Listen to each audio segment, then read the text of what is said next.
کچھ کردار اپنے اندر ایسی انفرادیت رکھتے ہیں جس کا موازنہ کسی اور سے نہیں کیا جا سکتا اور نہ ہی ان کا کوئی متبادل ہو سکتا ہے۔ ایسا یہ کردار ہے دہلی تیمیر کا کردار، جن کی شخصیت دوستی، خلوص نیت، ہمدردی اور بہادری کے ایسے امتزاج سے مزین تھی جس کی نظیر شاید ہی کوئی اور ہو۔ ایک ہنرمند لوہار، ذمہ دار سردار، ہمدرد بزرگ اور شفیق باپ کی شکل میں نظر آنے والا یہ کردار ہماری کہانی کے ہیرو ارطغرل سے بھی گہری محبت اور وابستگی رکھتا ہے۔ آج کی ویڈیو میں ہم دہلی تیمیر اور ارطغرل کے تعلق اور ان کی محبت کی بات کریں گے۔ ماضی کے عظیم ہیرو ارطغرل پر بننے والے اس ڈرامے کا آغاز ہی جس خوبصورت سین سے ہوتا ہے، اس میں دہلی تیمیر ارطغرل کے لیے ایک تلوار تیار کرتے ہوئے نظر آتے ہیں اور دونوں کے درمیان ابتدائی جملوں کے تبادلے ہی سے اندازہ ہو جاتا ہے کہ دونوں کے درمیان کس قسم کی عقیدت اور احترام کا رشتہ ہے۔ اگرچہ دہلی تیمیر کی ایک ہی بیٹی تھی جس کا نام آئکس تھا، لیکن دہلی تیمیر قبیلے کے ہر یتیم کے لیے ایک باپ اور ہر بہادر کے لیے ایک شفیق اور حوصلہ بڑھانے والے بزرگ تھے۔ ارطغرل کا ان پر یقین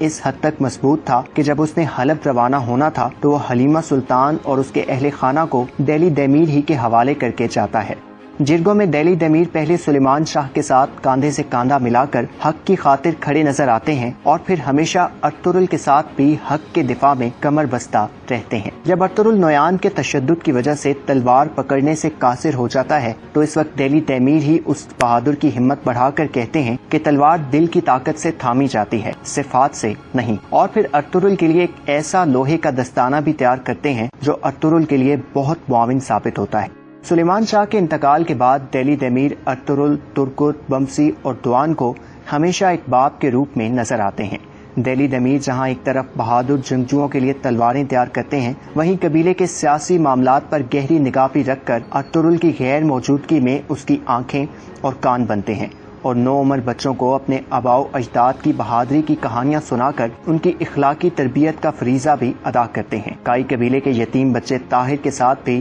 دہلی تیمیر کی محبت دیدنی تھی۔ آخر یہ بہادر بزرگ عزت و احترام کی زندگی گزارنے کے بعد دشمن کا تعاقب کرتے ہوئے جام شہادت نوش کر لیتے ہیں۔ ان کی شہادت سے کئی بچے اور بہادر دوسری مرتبہ یتیم ہوتے ہیں، لیکن سب سے بڑی یتیمی کا سامنا کائی قبیلے کو کرنا پڑتا ہے، ایک ایسی یتیمی جس کا خلا کبھی پر نہیں ہو سکتا۔